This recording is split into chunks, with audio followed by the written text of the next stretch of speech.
guys? Yep, okay. This is a call to order for the, it's loud, the Big C meeting of February 23rd. And it is about 9 o'clock, and please silence your phones and rise and join me in the Pledge of Allegiance, please.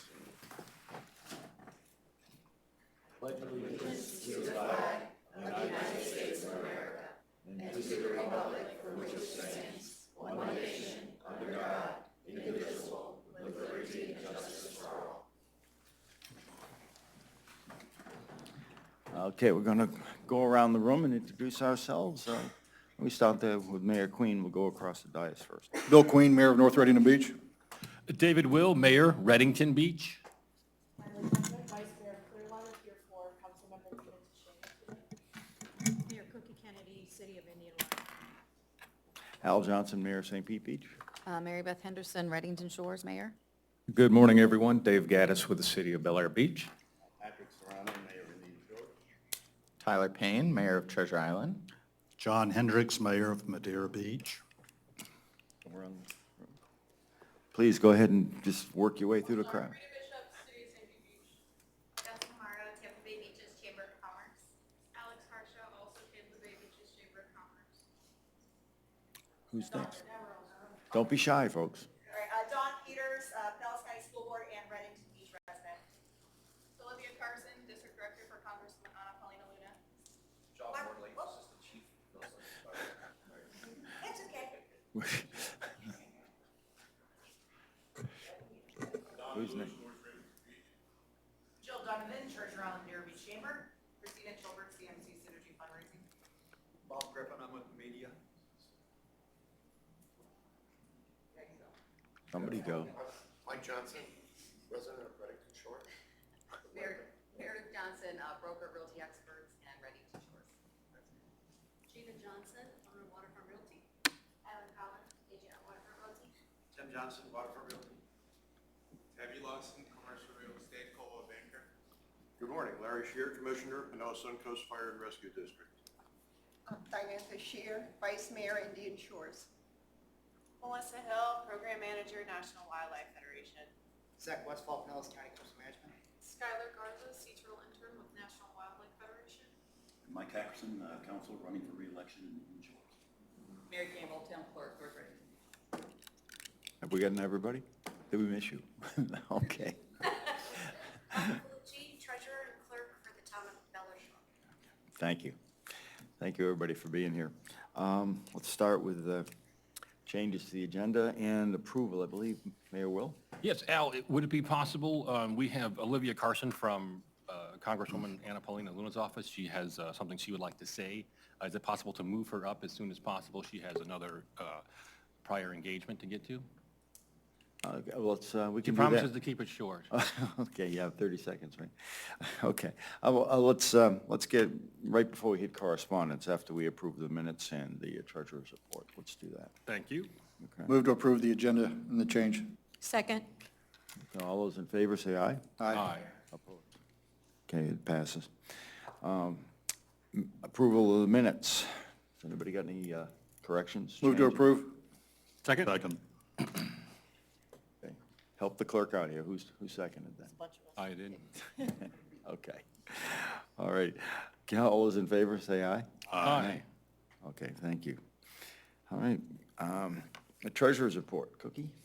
Good morning. Our opening balance as of January 1st, 2023 was $1,498. We had 0 receipts, and so that would leave us at an ending balance of $1,498.10, submitted respectfully. Any questions? Move to approve. Second. We have a motion and a second. All those in favor? Aye. Opposed? Oh, great. All righty. Well, then let's, go ahead. You can, where is she? You want to give us some time here? I'm sorry, you're with Representative Paulina Luna's office. Okay. Yes, awesome. Thank you guys so much for having me. My name is Olivia Carson. I'm the District Director for Congresswoman Ana Paulina Luna. Just wanted to take a quick minute to give you an update on some of the beach renourishment things that our office has been working on. The Congresswoman is sitting on the Natural Resources Committee, and she also has some friends that are on appropriations, so we work very well together. And we had a meeting with Mayor David Will, and we talked about, we understand there is an issue with the sand encroachment into Johns Pass and also Blinds Pass, and we are open to any of the mayors who want to meet with anything we can discuss to help with that sand and where it can go. We also are open to any funding that you guys may need. Our office is here to help you. Basically anything with natural resources or funding in the beach communities. We've also had meetings with Hubbard's Marina for the fishing captains. It's also a big area. We know that a lot of our district is the coast, and we want input from you guys, which is why I'm here today. Fortunately, I don't have any business cards to give you yet, but when I get them in, I will stop by each one of your offices and hand deliver them. And until then, if you need my information, unfortunately, I do have to go today to run to another meeting. But you can always call our office. Our office is open. We work 9 to 5. We're in the St. Petersburg College Seminole campus, Suite 305. It's in the building with the big American flag out front. We have wonderful caseworkers that'd be happy to help you. And I look forward to hearing from you. Thank you for hearing me out. And I'm sure I'll see you again soon. What's your phone number there? My phone number is 727-482-1679. And that's my personal number. If you call it, it'll ring right back there. So, because I want to be accessible to you guys. So I will answer it. Thank you. Thank you. Okay, thank you very much. Also, I just wanted to make it clear that when I had the meeting the other day with Congresswoman Ana Paulina, she is well aware of the situations we're having with the Army Corps. Yeah, we need help there because Right. it's huge numbers and it's, it We will can't be be working covered on by that us. situation. Okay, correspondence. Sunbiz, do we file? I think the treasurer's supposed to be filing for the Sunbiz report, correct? Yes, Okay, yes. have we filed it yet? No, Okay, no. I think we got till May. Yes. Yeah, I'll make sure she does it on this next month. okay. Okay. All right. New business, we have a guest speaker, Melissa Hill. Melissa, welcome. Good morning, everyone. Thank you so much for having me. Thank you for all you do for our coasts and for our communities. My name is Melissa Hill, and I work for National Wildlife Federation's Gulf of Mexico program.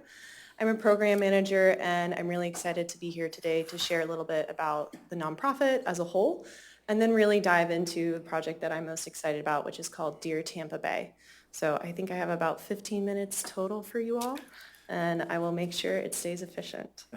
So before we begin, for those of you who haven't heard of this nonprofit, we're a national nonprofit. We were founded in 1936, and our mission is to unite all Americans to ensure that wildlife thrive in a rapidly changing world. Beyond that very formal component, we're also the folks that do the Ranger Rick magazine. So if you or your children have ever read one of those, that's us. For our more regional focus, our Gulf program got started in the mid-2000s. And during that time, our focus has really stayed the same, although our strategy has developed. Our focus is to advance solutions to support healthy waters and sustainable ecosystems for the Gulf's people and wildlife. And we do that through 3 main priority areas. Our first focus is habitat restoration. Our second is climate change and coastal resilience. And our final is working to protect marine environments. Our work in the Gulf does span all 5 Gulf states, with it starting and originating out of Louisiana. And since we've been around since the mid-2000s doing this work, we have a lot of highlights I could share, but I do just want to share 3 big wins. First of all, we work very heavily with the state of Louisiana and Texas to develop their coastal master plan. In Louisiana, we play an important role in implementing that by bringing projects to community leaders and stakeholders and making sure that they're engaged in the process as well as finding match. And that project alone annually has $1 billion of implementation work a year for coastal resilience projects. Very impressive plan that the state of Louisiana pulls together. Additionally, we helped secure the passage of the Restore Act in 2012.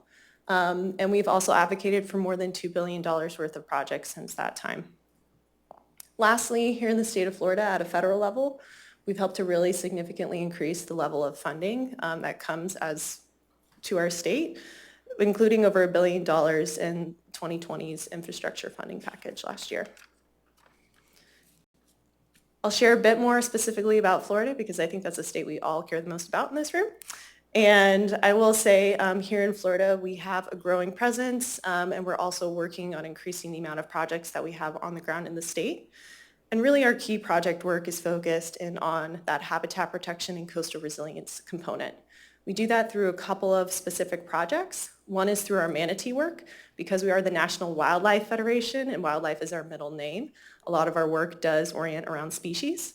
So we work with the Panhandle, up in the Panhandle with the Pensacola Perdido Bay Estuary Program, doing a community science work around manatee sightings.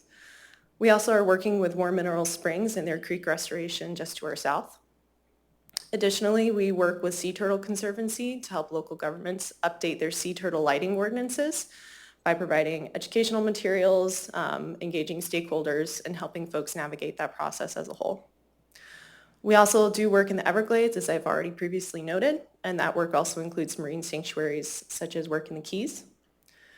And really, we have been engaging with the state as a whole, similar to our work in Louisiana and Texas, on climate change resilience at the state level. So we've been engaging with the Department of Environmental Protection as they go through their Resilient Florida program and create really impressive data sets to hopefully have a large-scale framework for our state. And lastly, today what I'm here to share with you about is our project called Dear Tampa Bay. We were awarded funding from the National Academies of Science, Engineering, and Medicine through their grant program called Innovative Community Engagement Methods. And the focus of this project work was to really dive into Tampa Bay and understand how folks like to be communicated with and understand the impact that storytelling and field-based experiences has on their understanding of risk and resilience as a whole. We were awarded these funds in March of 2022. It's an 18-month award, so we're about a year in at this point. Overall, the goal was to really pull our experience across the Gulf Coast by telling the stories of 5 community leaders across the Gulf and highlighting this through storytelling through a film and through experiential learning through boat tours in our project area. Part of this was to use, it is a National Academies of Science, so there is a science component in which we have been doing survey work along with it as well, to really do an analysis to help gauge changes in perspectives and understanding of risk, and ultimately help move the needle on fostering broad support for planning efforts and implementation at the regional scale and also at the local level. Our project team that's been behind this includes our director, Amanda Moore, Dr. Arsen Pathak, and Paige Lansky. We've had incredible partners. These are all the formal partners that were on the grant itself, but we've worked with many more local stakeholders as well as community groups throughout this process of holding these events. And you might say, you work across the entire Gulf. Why did you pick Tampa Bay? Well, one, it's home for our project team. It's a place that we really deeply care about. Additionally, I'm sure as you all are already aware, it's an area in our nation that is very vulnerable to climate change impacts, to storm risk, to sea level rise. High risk and low readiness in some areas, and also an incredibly dense population center. Also, most of those are found in flood-prone areas. So our goal was to target a lot of these areas that are at high risk, and ultimately, our grant goal was to engage 200 stakeholders. We have far surpassed that. I think that was a very low bar we've leapt over, so I'm happy to share on that. The project implementation itself is pretty straightforward. First, we created the film. It highlighted 5 community leaders across the Gulf, spanning from Texas all the way down to Tampa Bay. And this is a really beautiful film that I'm excited to hopefully share with all of you. It was created by WildPath, which are the same folks that have created and produced Path of the Panther. And our filmmaker, Katie Bryn, was behind all of it, and it is beautiful. Once we created the film, we've been starting out on these screenings. In this map, I apologize, it's hard to see, but all of those little blue tags are places where the film screening has already happened. So we've been working since December to host these locally with existing meetings, with neighborhood associations, with, affinity groups like native plant societies and things like that. And the film screenings, we have a survey component where we work to understand what folks' current understanding of risk is. We show the film, we have a post-survey, and that helps us gauge how much they've learned and also how effective the tool was as a whole. And then we also have discussion, which is really fun. Everyone who engages in this project is eligible to come out on a boat tour with us. So we're really excited about this component to actually get folks into Tampa Bay. We've partnered with Tampa Bay Watch. And so we'll be holding those boat tours in the summer. Would love to have anyone who would like to come out. And we're going to look at nature-based solutions, restoration areas, and also areas of high risk. Lastly, we will have an analysis, which I'm looking forward to sharing with folks. That's that science component of this whole project. Our friends at University of South Florida, Dr. Rebecca John, she's overseeing that analysis of our survey component as a whole. So to sum it up, what we're trying to do, we really want to increase local knowledge and understanding of climate risk and impacts in the region.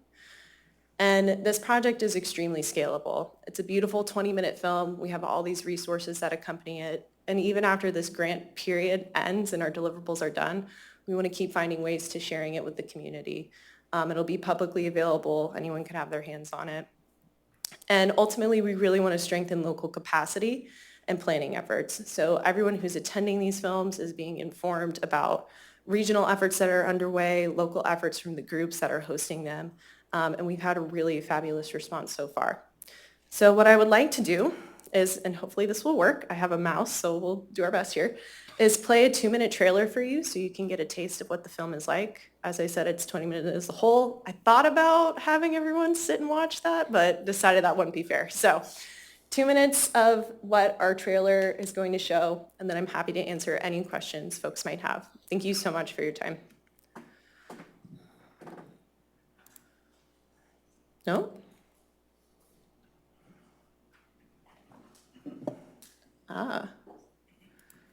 Thank you for your patience.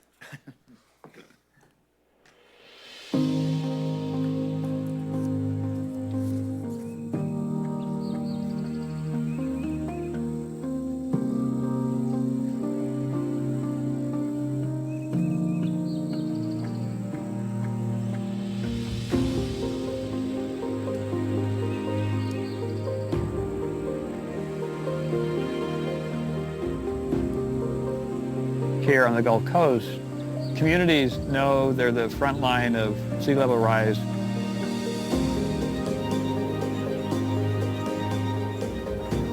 We're seeing more water. We're seeing more frequent storms. We're seeing the porosity of storms increase. We're seeing like rainfall dumps.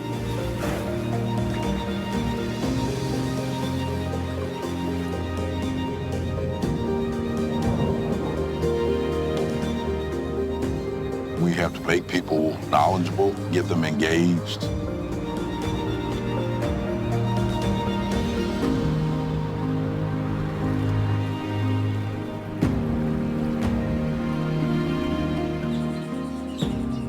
We can't just sit back and allow those changes to happen. We want to be in the best shape to adapt.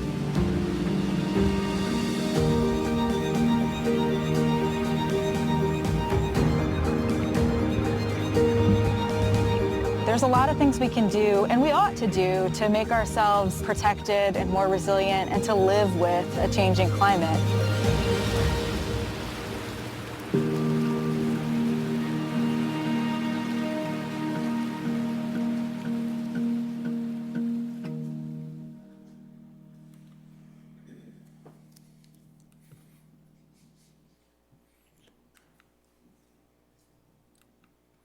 Well, I'd like to navigate away from the YouTube screen, but that was it. So I'm not sure if this is going to let me exit, but thank you so much. I really appreciate your time. I'm happy to answer any questions if there are some.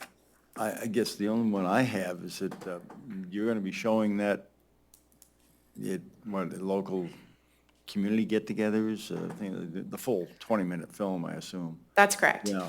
Yes, yeah, so our screenings are very localized. We are working to fold into existing meetings so that way attendance is higher. So we've been going to neighborhood associations, we've been going to local affinity groups, we've shown at Surfrider meetings, you know, it's a broad, churches across the board, if they gather, we're there. And, you know, for anyone who's interested in having a screening hosted, we're more than happy to work with folks on that. That was what I was going to ask her too, if you would come, if we had one of our groups or even at the city hall. I think there'd be a lot of people in Indian Rocks Beach specifically, I know, who would like to see the movie. So we can reach out to you. Is that the best thing to do? Absolutely, yes. And I can leave my card after the meeting. Okay. I can Please confirm do. to you. Yes. Yeah, I know we've had the good fortune of having people come in from all over the world and they did an analysis on climate change and sea level rise in and around the Tampa Bay area, and they used 3 locations, one of which was Paso Grove, which is our south end of our beach. Right. And we got a lot of good ideas, but it's a little bit scary. You know, it's not going to happen overnight, and Yeah. certainly not in my lifetime, but there's huge numbers involved, money-wise, and it's long-term stuff. You got to start playing now for what's going to happen 50 years from now. Absolutely. And so, I mean, we've got several areas in our city. One in particular, we've got a city park in the middle of this neighborhood that we have to schedule when we mow it based on the tides. Because if it's high tide, the park is like mush, and we get our mowers stuck. Yeah. So it's coming. So thank you so much. Anybody other comments from the board? No. Thank you. We very much appreciate it. I think Janet Long's got a Oh, I'm comment. sorry. Oh, Commissioner Long. Good morning, everyone. And I apologize for arriving a little bit late, but I look at all of you sitting there, and I think the majority of you in your cities already belong to, what? Oh, sorry, I thought my voice was loud enough, but maybe it's too early in the morning. Anyways, most of the cities here in our county are members of the Tampa Bay Regional Planning Council, and you may remember that about 5 years now, minus the pandemic, we launched the first annual summit on climate and resiliency and sustainability. And I think it's important to share with you that we started out with 24 local governments involved in the signing of the compact. Some of you were there that day that we signed the original one. And now we have up to 30 local governments. Think about this region and how many local governments that is and how long it has taken us to get them on board. The most exciting piece that I want to leave with you is that on May 3rd, 4th, and 5th, we are having our 3rd annual summit, and it was going to be at the Trade Winds, but some logistics got in the way, and now it has been moved to the Clearwater Hilton on Clearwater Beach. So I hope you'll pay attention to that. We have folks from all over the world, and in particular the Netherlands, that will be joining us. And we partnered with them after I was fortunate enough to go there and spend a week learning how they have been dealing with this issue for centuries. And they've made a lot of mistakes, but they've made an awful lot of progress. And we can too. So I look forward to working with all of you further. Well, at least for the next couple of years anyway. Thank you so much. Thank you, Commissioner. Melissa, are you going to stay around? Can we talk to you after this meeting? I will be here. Great, Yes. thank you. Okay, great. Thank you all. Oh, thank you, Melissa. Thank you.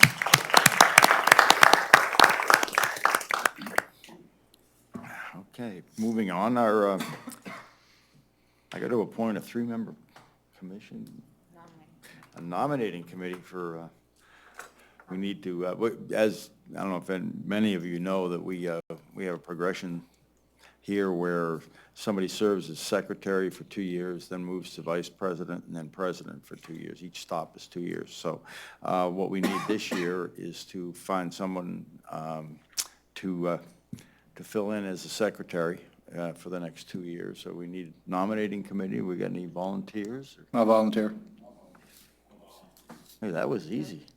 I thought we'd have to be pulling teeth here. Okay, so we got Mayor Gaddis, Mayor Serrano, and Mayor Queen. And I know Mayor Queen's good at this. You got done me one or 6 two. years ago. Yeah, That's right, that's right. sure is. Yeah. Well, congratulations, I think. Thank you. Okay, so we have 3 mayors that have volunteered, so that's a done deal. Audit Committee. I would assume you'd be on that. Yes, I'll be on it. No. Oh, I'm not No, allowed? you're not on it. He's not You have to, allowed. you have to have 2 independents, so they're going to audit her books. Okay. I'll volunteer. I'm Yeah, good with that. He knows you. Yeah, he does. You need one more. Who, we got another one? Who else? You got Mayor Serrano and Mayor Queen. Smart Alex. Huh? Okay. We got any old business? Any- I did want to bring up, since our chairperson, Janet Long, is here today, that we're waiting on a date to travel to Washington DC to meet with Senator Rubio and Senator Rick Scott, and then the head of, I want to say, she's the, Julie with President Biden, who's in the inner circle, that we'll be meeting with about beach renourishment. And we'll be more than happy to meet with Luna, too, while we're up there. That was a discussion when we had in the meeting, so I didn't want you to think that we weren't trying to meet with her, because she was in the group. Oh, no, Okay. of course, yes. We're Okay. just trying to address it from every angle possible. Okay. And I would say it's probably going to be in the next few weeks. So we're looking forward to it. And Bill Queen, Commissioner Long, already knows that if we are successful, that he's taking us to Burns. And I told him that I eat a lot, so you can have whatever you want, okay? If you can pull this off, I'm happily to spend the money.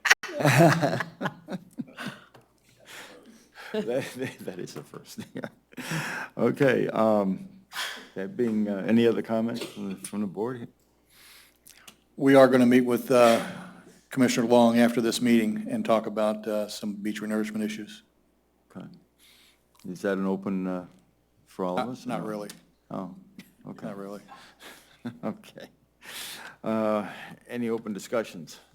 Any items anybody wants to bring up in front of the board? This can be a very quick meeting, which I know Mayor Queen likes, so. Yeah, has anybody made any determination on using artificial grass? Melissa, you can listen to this. Artificial grass, artificial turf in your towns, I'm looking, I've got some people that want to ban it, and I'm trying to get some discussion on what are the pros and cons of having artificial turf around. I know that it saves a lot of fertilizer, it saves a lot of water.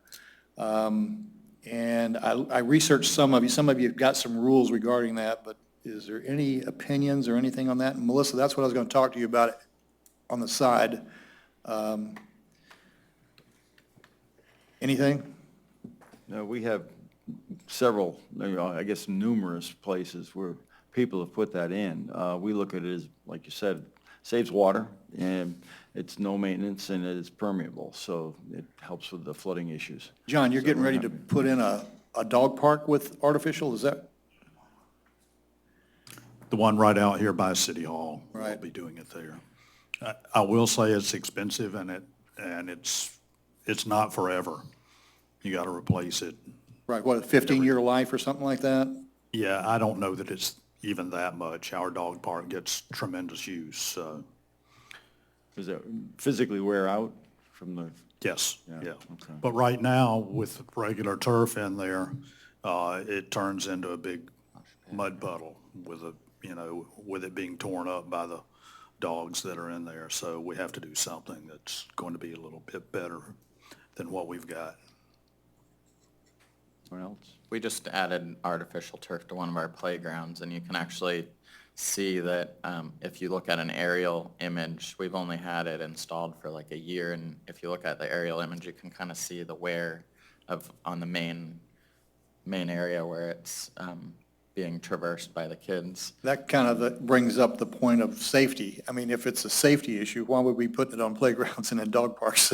So I'm just trying to get some feedback so I can have a discussion with some people that are attempting to ban it. The parents love it. I think it's Yeah.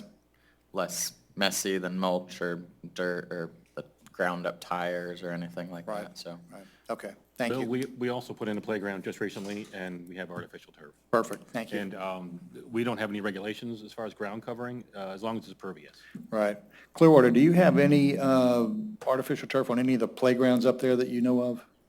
I don't think so. You know, I can't speak intelligently on that right now. Okay, okay. I'd rather not Okay. say. I know we are looking at our ordinance update to allow turf on parks and fields. So Right. that's updated. Right, thank you.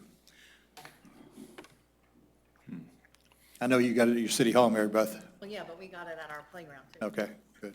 Thank you. But none of the other of us have heard any pushback from residents, I assume, as far as, like, Right. you're talking about banning this stuff. I mean, Right. it's- Thank you. All right. Legislative update, I think we already had that, didn't we? So, Where are we at with that bill where they want to ban referendums?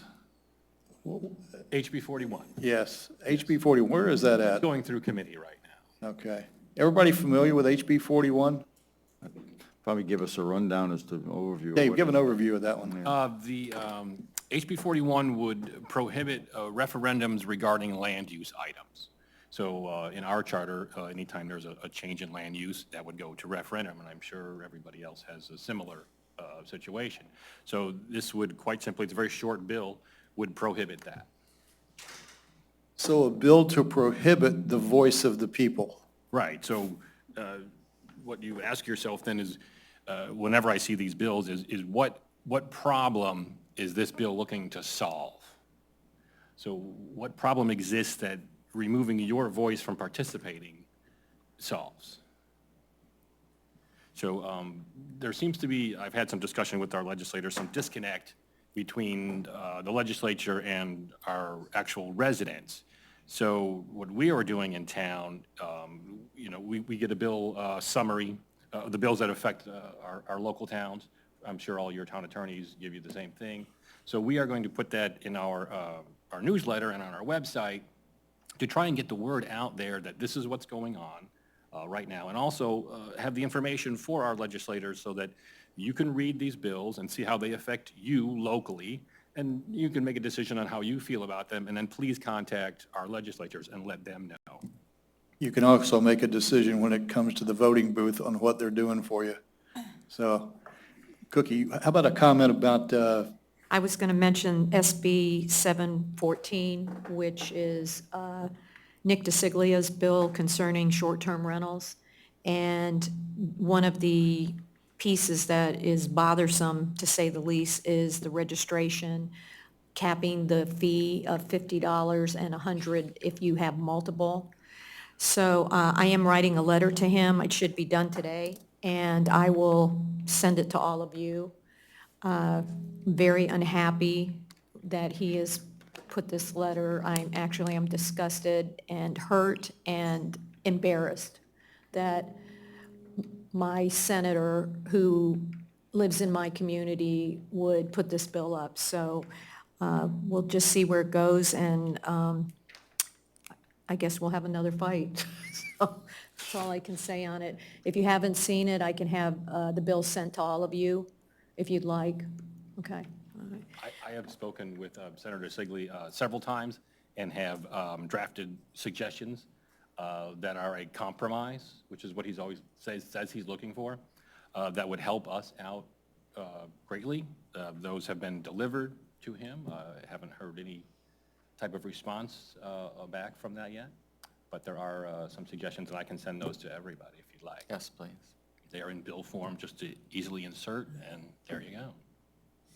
I also wanted to bring up that I was very fortunate to accompany Vice Mayor Kathleen Beckman and Mayor Tyler Payne last week to Sanibel Island. We were there for about 9 hours total, back and forth, and It was quite a day briefing the aftermath of the hurricane, how it affected their community, the things they did right, the things that they need to do better, things that we learned, and I'm just going to throw it out there to both of you. And I want to say to Mayor John that you definitely inspired me to go there from all the trips that you went to in Fort Myers Beach.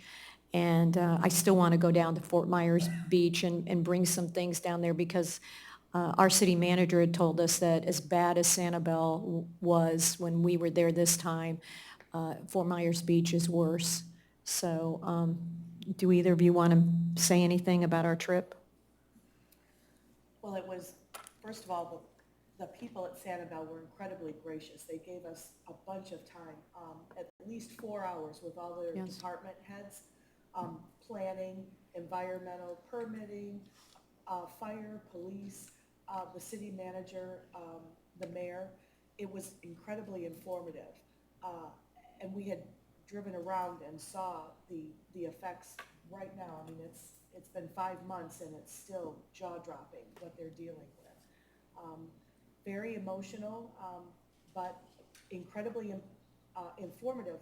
Things like the PASS program about coming back onto the island. So in Clearwater, we have a PASS system. They talked about a mass chaos. It was kind of like chaotic. They explained about contractors and laborers that came from across the nation to work and how to navigate that. And, they had problems with theft. They had problems with, they had to have contracted tire repair people because tires would pop all the time as they were driving around with all the debris. There was this image they talked about, dolphins in trees that were that it was just, it's unbelievable the amount of navigation that they had to do. They said that the Coast Guard arrived and the National Guard arrived kind of unannounced. I mean, certainly you want all that help, but it just seems like it came like a fire hose. And so, took a whole bunch of notes and they had a phenomenal PowerPoint presentation that they said they had used at their previous council meeting.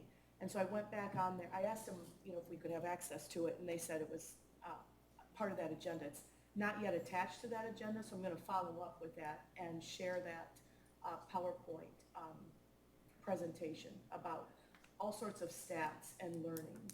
And they continue to learn, and they're incredibly open with their information. And I know Tyler and I talked on the way back, the drive back, about wouldn't it be great if they presented like almost a 4-hour session at the Florida League of Cities this summer, and people could attend, and if it were recorded, it'd be very helpful. But as I drove up today from Sand Key, I looked at Indian Rocks, Indian Shores, and it's just, you look at our geographical area differently now. You really do. And it's something to plan for and be prepared for. Yeah, it was it's a similar community to at least mine, because they have a similar population, 6,000 residents, but they have a lot more tourist facilities in Sanibel. So their population spikes up to 30,000 in the season. So there were a ton of condos and hotels that were just totally abandoned, and driving up and down the beachfront was really stark. But I think some of the things that stood out to me was we went out to the beach with the mayor, and she showed us aerial pictures before we went out there, and they have they have a great sand dune system, and they actually don't get beach renourishment because they don't need it, because they have such a good sand dune system. But when the water washed over the island, when the storm came in, and then the water washed out, the water took the path of least resistance to leave the island, which was the dune crossovers and walkways through the dune system that just had sand. And those areas are now like a gully that are just full of standing water currently. So if you look at a aerial picture, it almost looks like there's like canyons in the beach where all those dune walkovers and pathways were. So it totally washed out the sand, and really a stark image of how well sand dunes do protect the beach and keep the Absolutely. sand It was together. amazing. They're looking at to bring the beach back to its previous condition is going to cost $30 million. So they're going to be working with the federal government and state government to try to make that happen, but just a glimpse of what we could be dealing with. And another thing I wanted to encourage the rest of our cities to look at, they had to take, right after the hurricane, the city had to take out a $20 million line of credit just so that they could keep city operations going, because their property tax values are gonna drop drastically after the damage was done to so many properties. So their income is gonna take a while to rebuild. So in Treasure Island, we have a borrowing limit of $12.8 million in our charter for any single project. So if we wanted to take out a $20 million line of credit after a storm, we wouldn't be able to do that under our current charter. So take a look at your charter provisions, your ordinances, and whether there's any restrictions there, because you won't have time to do that after a storm to implement something like that. You want to have it prepared. So we have a charter referendum on the ballot this March to rectify that. So just some eye-opening things we're going to be looking at. They had to rent out an entire hotel to be their emergency operations center after the storm, so that was a significant cost for them. And we utilize the Pasadena Community Church Rec Center as our EOC, which is in a category or a level C evacuation zone. So we're going to start looking at what are some other options for us there, whether we need to purchase something further inland combined with some of the other cities. So we're open to partnerships there if anyone else is interested in that. I thought it was, in closing, was very interesting that we were the first group from anywhere in the state, the three of us and our staffs, to go there and have a learning session about what happened and what we could, how to prepare.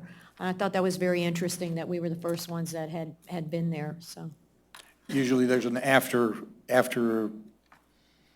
event where they will give all that information. Mexico Beach did the same thing, and it's amazing how long it takes. Did they give you any idea about the reentry program, what they would change? They talked about having kind of a photo ID, but they said that people who had a reentry pass would give it to someone else sometimes, Yeah. like a contractor or somebody, like, just go take it, take a look, film it, fix it, make it right, and it was kind of a Problem. They roll, so we just have one that's facilitated through the sheriff here, but they ended up splitting theirs into, they had a resident pass and then a contractor pass, so they could verify that they had that hotel that they used, which was off island, so people could go there and get their pass, but the contractors had to come in and show that they had valid certification to be working in Florida, proper licensing. That may be something that we need to take a look at. Yeah. Bring that up to the sheriff and talk about that. Yeah, because we have never actually had to use those passes. Right. Did they block all the roads off and They stop? only have one bridge on and off the island, Okay. so it was a little bit easier for them than it compared to what it would be for us. Right, But, okay. Well, did they have a program like we do with the sheriff before that? Or did they have I to do believe this on the they fly? did. I think they did, yeah. One of the things they said, ideally, they said, if you had a home on the island, you were gonna come back with a contractor. They said contractor, real estate agents, and who else? There was somebody else. But anyway, the ideal situation was the property owner would accompany whoever was going to come and do something with or around their property. Because somebody could be legitimately on there, a laborer, somebody, not to badmouth laborers, but free reign, once you're Right. there, there's free reign. When they're an island, just like all of us, so they had trouble with boat access too, because you can block off, you can put a checkpoint at the bridge, but you can't can't control who's coming to the island by boat. So they did try to do that through their police department, but that was a challenge for them too. Yeah, I haven't seen much looting by boat, but I'm sure that it occurs. They did say, ooh, looting was a big problem. Yeah. Looting was Yeah. a big problem, yeah. There was something else I was gonna say. Oh, one thing that they stressed, remember, was, you can imagine when people are evacuated and you can't access it, to have a clear understanding of what it means to open a section of your neighborhood or access, so that everybody knows what the parameters are. And then the mayor also suggested, or really stressed, communication, every day an update on Facebook or something, whatever people can, just to let them know what we've done or what's going on every single day, because people are so anxious. And also making sure that you have your pre-positioned contracts in place for things like trash. Yes. And debris removal, which I think. Do any of you guys feel comfortable in doing a presentation on that here? I mean, sounds like that'd be something that would be worthwhile. I think It'd be it'd be a great. great idea. Yeah. Yeah. If you guys could get together and just put all this stuff together and just give us a presentation, that'd be great. I wonder. Well, do we have the AV ability to do like a Zoom presentation here, right? She might be able They've to. got, they're that whole set of knowledge, I they just need- hate to put them on the spot right now because I know they're busy as hell down there. But if you guys can, who's been there and got eyes on it, you can see it and come back and you know what we have here and how it would apply, just give us a, Yeah, we'll three chat about that and see if it's something we And could use their put together. PowerPoint as a guide, because their PowerPoint was phenomenal. Yeah. It was,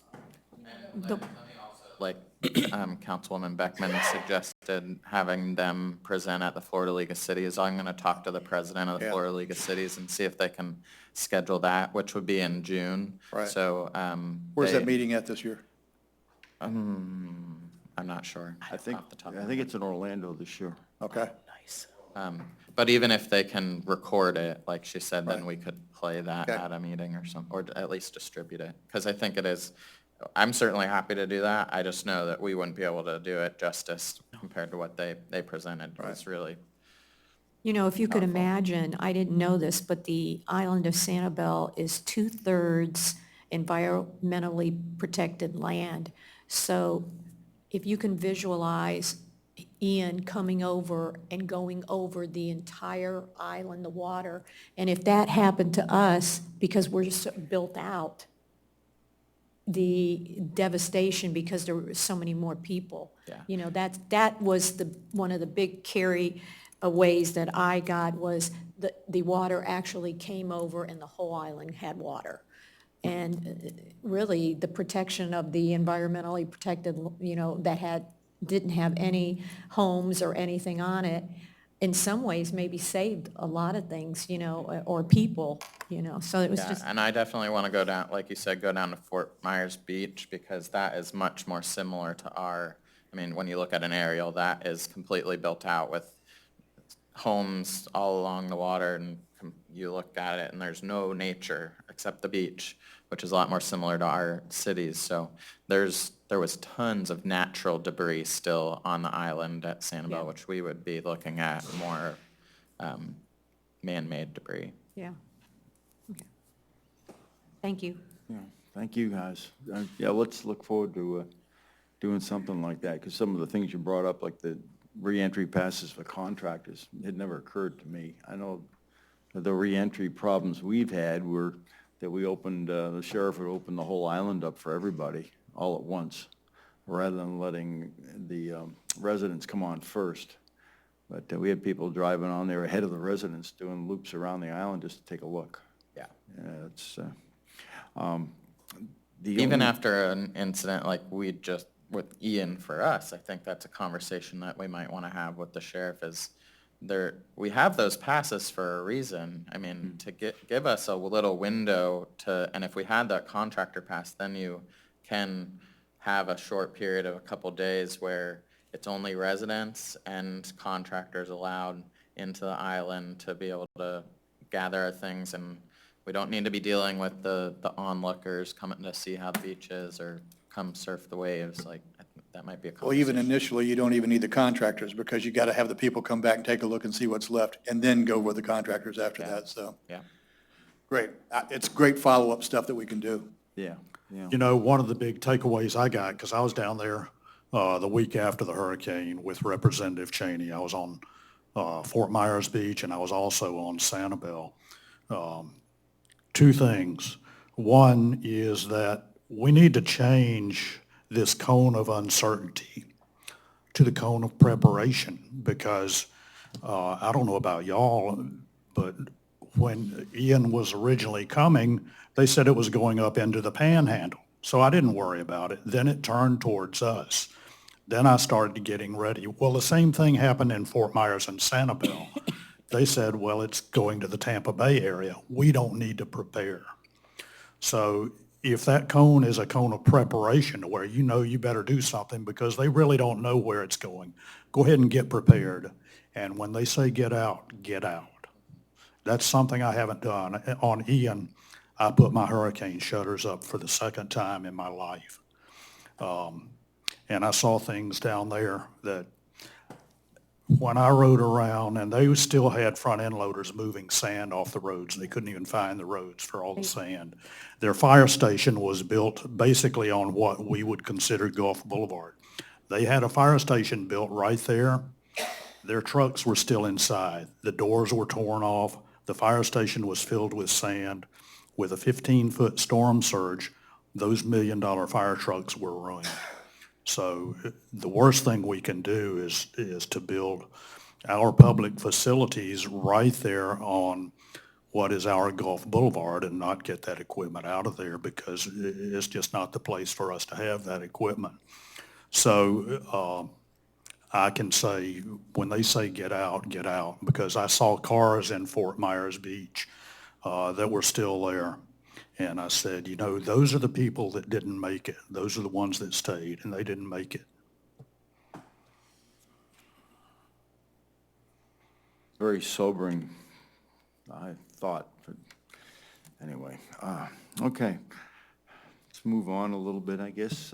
Let's go through city events. You want to start down there with Mayor Queen? Yeah, let me say a couple things. First of all, you know, it's been John, is this your last meeting? I believe so, yeah. It's been a pleasure working with John through these meetings, and, you know, sitting on this board for the last 20 years, I've met a lot of elected people that have become friends of mine. We all have the same ideas, the same goals. I just want to tell you what a pleasure it was to work with you and get to know you, and if you ever need anything from us, please let us know. I want to thank you for letting us use your facility for this meeting. Thank Robin Gomez for everything that he's done for us, and we appreciate it immensely. Thank you, Bill. I appreciate it.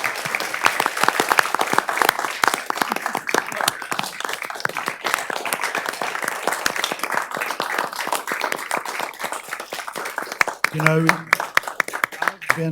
I've been to a lot of different forums and Council of Mayors meetings. I've gotten more out of the big C than any group I could have gone to. And